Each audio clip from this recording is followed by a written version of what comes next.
Assalamualaikum warahmatullahi wabarakatuh. Halo semuanya. Kita masuk ke pertemuan pertama, yaitu mengenai tentang perspektif entrepreneurship dan juga technopreneurship. Nah, kita mulai yang bagian awal ya, mengenai latar belakang.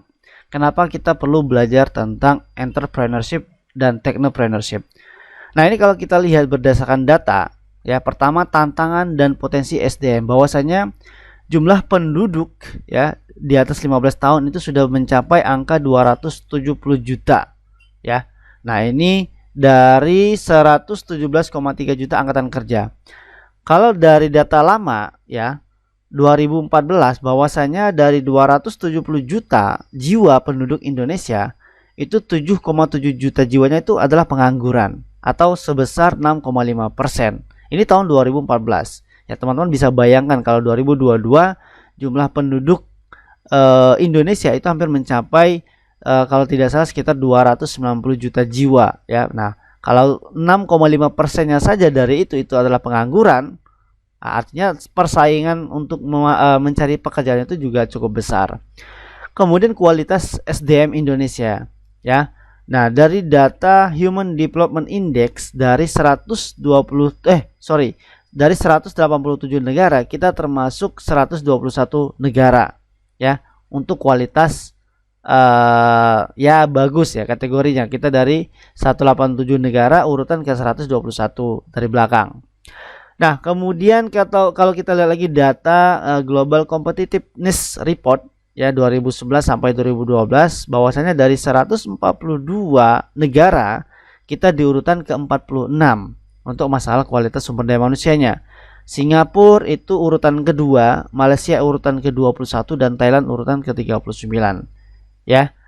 Nah, kemudian kita lanjut lulusan diploma dan universitas yang menganggur. Ini sebenarnya data lama, teman-teman bisa cari di Google untuk data yang terbaru 2019, 2020, 2021 atau 2022 ini.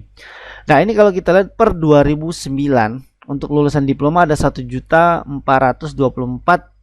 orang atau jiwa itu pengangguran untuk lulusan diploma. Sedangkan lulusan universitas masih di angka 1,198 juta ya.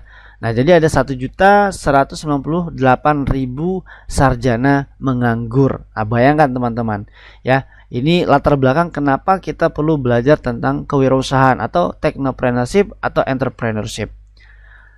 Nah, ini juga menjadi hal penting berdasarkan hasil survei kewirausahaan yang dilakukan oleh Bank Dunia atau World Bank pada tahun 2008. Indonesia masih 1,56% dari total penduduknya yang menyandang sebagai entrepreneur atau sebagai pengusaha.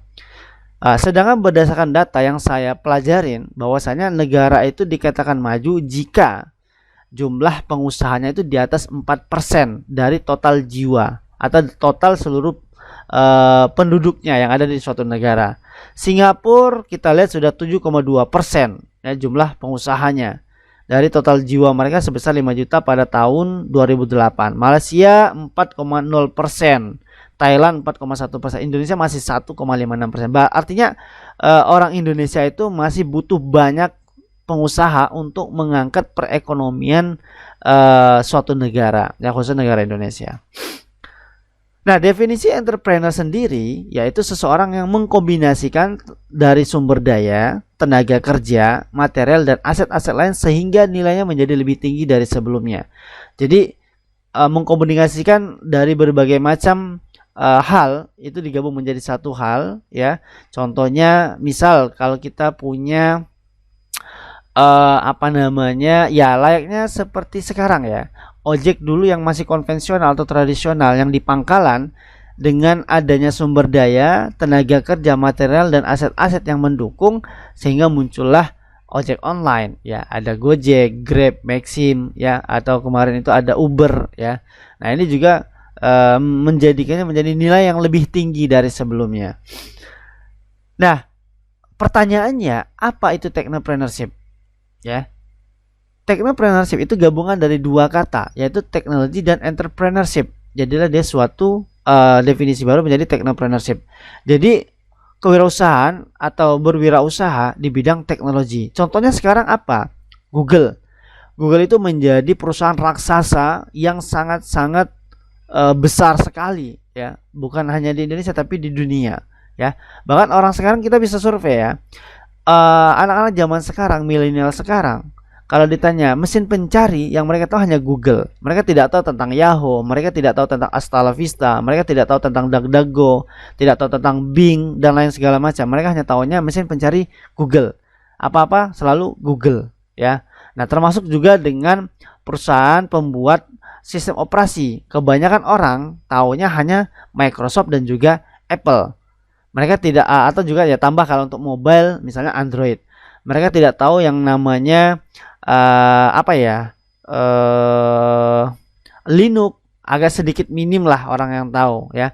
Linux, kemudian ada lagi kalau dulu kalau sebelum munculnya Android. Nah, itu juga jarang orang menggunakan itu. Oke, kita lanjut. Nah, ini contoh technopreneurship Indonesia ya. Ada kedai digital, kaos jogis. Nah, ini sebenarnya contoh-contoh lama ya. Kalau kita lihat technopreneurship ya, kita lihat saja Menteri Pendidikan Indonesia, Nadiem Makarim dengan Gojeknya. Kemudian ada Tokopedia, ada apa lagi ya? Misalnya ada perusahaan Flip ya untuk transaksi antar bank, dan masih banyak lagi yang usaha di bidang teknologi yang ada di Indonesia, bahkan produk-produk Indonesia ya. Nah, ini ada suatu gambaran kunci dari technopreneurship. Jadi di pertama ya, teman-teman harus memiliki decision ya, keputusan bahwasanya berwirausaha itu adalah pilihan. Teman-teman mau menjadi berwirausaha atau menjadi sebagai karyawan itu juga pilihan. Kemudian setelah memiliki decision, teman-teman harus tahu benang merah bisnis kita ya. Jadi bisnis kita ini mau mengarahnya ke bidang apa? Mau di bidang kuliner kah? Mau di bidang teknologi kah? Mau di bidang misalnya fashion kah? Nah, jadi teman-teman harus tahu benang merahnya.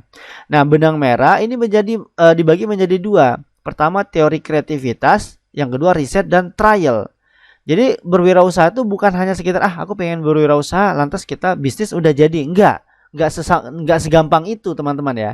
Jadi kita perlu ilmunya dulu. Kita perlu teori kreativitasnya dulu ya. Kita punya dasarnya. Contoh gini, teman-teman mau bisnis bakso, tapi teman-teman tidak tahu cara membuat bakso. Bisa sih bisa, tapi yang terjadi adalah ya mungkin nanti ketika teman-teman pakai jasa orang lain untuk berjualan bakso, bisa jadi untuk dana atau biaya pembelian sayur mayurnya atau bahan bakunya itu bisa saja dia di markup, dimahalkan dari harga yang sebelumnya yang atau normalnya, atau mungkin dia menyebutkan bahan yang itu tidak perlu dicampurkan di dalam produk kita. Nah, jadi teman-teman perlu belajar. Kemudian riset dan trial. Jadi teman-teman uji coba. Kita coba ini, kalau belum berhasil apalagi diperbaiki terus seperti itu. Jadi bisnis itu memang ya, kita memang bisnis itu kita langsung berjalankan terlebih dahulu, kita jalankan, kita analisis. Jadi seiring berjalannya waktu kita perbaiki ya. Misal kita jualan misalnya pisang karamel, kita jual ya seadanya dulu. Kemudian kita riset, kalau misalnya kenapa kita tidak laku, kita lihat apakah itu sudah tepat dijual di lingkungan itu atau tidak. Kemudian bagaimana kalau misalnya sudah ada yang membeli, bagaimana respon mereka dengan produk kita, apakah baik atau tidak. Intinya sih kita menciptakan solusi dari masalah yang dihadapi oleh tempat kita berjualan, lingkungan. Jadi skupnya ya, lingkupnya. Jadi kalau semakin besar lingkupnya, semakin besar problem solving yang kita buat dari produk kita, maka kemungkinan untuk sukses dari produk kita semakin besar. Ya. Jadi coba deh teman-teman perhatikan, kira-kira kalau mau bisnis, kebanyakan sekarang teman-teman bisnis, kalau yang misalnya yang sudah punya bisnis ya, kebanyakan itu menjawab atau tidak, atau menyelesaikan masalah atau tidak dari yang ada di lingkungan sekarang. Ya. Contoh tadi saya ambil misalnya Gojek, itu perusahaan yang besar. Munculnya Gojek karena ada masalah ojek pangkalan atau ojek konvensional ya. Dari dia membuat itu secara teknologi, berbasis teknologi untuk memudahkan para pelanggan atau calon orang yang menggunakan jasa ojek. Kemudian juga misalnya contoh punya teman saya, bubur ayam Jolly ya. Nah, itu dia menjual bubur ayam tapi tanpa kuah. Kebanyakan orang kan taunya jualan bubur itu pakai kuah ya. Nah, ini dia menjual bubur ayam tapi tanpa kuah. Nah, dia menjawab tantangan bagaimana caranya, atau dia mencakup skup orang-orang yang tidak suka bubur ayam yang dengan kuah. Dia membuat bubur ayam tanpa kuah tapi dengan cita rasa yang ya minimal sama atau justru lebih enak. Nah, jadi dia perlu melakukan riset dan trial terlebih dahulu. Sudah kita memiliki teori kreativitas dan riset serta trial, kita ada namanya golden opportunity. Ada kesempatan emas. Nah, disitulah muncul peluang kita. Apakah memang ini yang dibutuhkan oleh masyarakat atau lingkungan tersebut atau tidak, ya. Jadi yang namanya uji coba ya pasti ada penolakan, pasti ada pasang surut ya, itu pasti yang namanya riset dan trial ya. Jadi memang kalau kita mau berwirausaha mesti harus dicoba-coba terus ya, dan sembari diperbaiki. Kemudian ada BTS dan entering the business strategy. Jadi kita punya strategi juga untuk masuk ke dalam wirausaha atau technopreneurship ya, berwirausaha. Jadi kita perlu strategi. Apakah misal contoh gini, kita pakai strategi door to door, dari pintu ke pintu menawarkan, atau mungkin pakai strategi dari mulut ke mulut, dari teman ke teman, atau menggunakan teknik digital marketing ya. Nah, ini kalau kita lihat dari kunci ini sebenarnya dia dibagi menjadi 1, 2, 3, 4 bagian. Di awal itu disebut dengan how to build a spirit of entrepreneurship. Jadi bagaimana kita membangun semangat untuk berwirausaha terlebih dahulu. Yaitu tadi decision, kemudian ada benang merah, ada teori kreativitas dan golden opportunity. Masuk ke bagian kedua yaitu how to start and enter the market. Bagaimana cara memulai dan masuk ke dalam pasar. Nah, di sini ada BTS, ada entering the business strategy, ada apa lagi ya? Di sini ada business system dan termasuk juga finance, keuangan ya. Kemudian masuk ke bagian yang ketiga yaitu how to build a start class company. Jadi bagaimana cara kita membangun perusahaan itu berbasisnya ya perusahaan berkelas ya.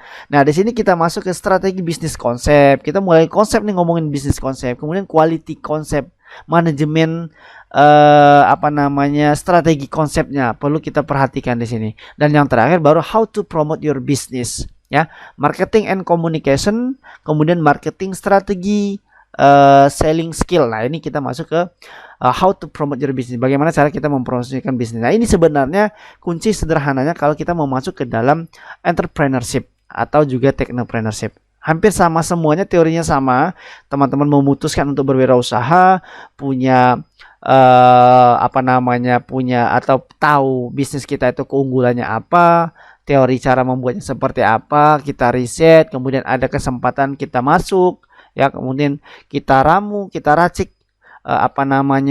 bagaimana menggait market kita ya, semuanya masuk ke dalam sana. Kemudian baru sampai ke membangun konsep strategi, masuk ke dalam marketing dan komunikasi dan segala macam. Nah, ini sebenarnya kunci teman-teman untuk masuk ke dalam entrepreneurship. Jadi sebenarnya perlu sekali dipahami bagaimana caranya, tapi intinya teman-teman tidak usah terlalu banyak teori. Intinya satu, yang penting usahanya jalan dulu ya. Karena kalau sudah jalan tinggal kita analisa, setelah dianalisa akan muncul problem-problem yang akan kita solve, yang akan kita selesaikan. Nah, itu mudah-mudahan bisnisnya akan terus berkembang. Intinya bisnis itu yang dijalankan dan yang selalu diperbaiki. Ya, itu saja untuk teori kita yang pertama atau pertemuan kita yang pertama. Mudah-mudahan bermanfaat. Kalau misalnya ada pertanyaan yang belum jelas dari teori yang saya sampaikan atau materi yang saya sampaikan, silakan tulis di kolom komentar atau di forum yang telah saya siapkan. Ya, itu saja. Assalamualaikum warahmatullahi wabarakatuh.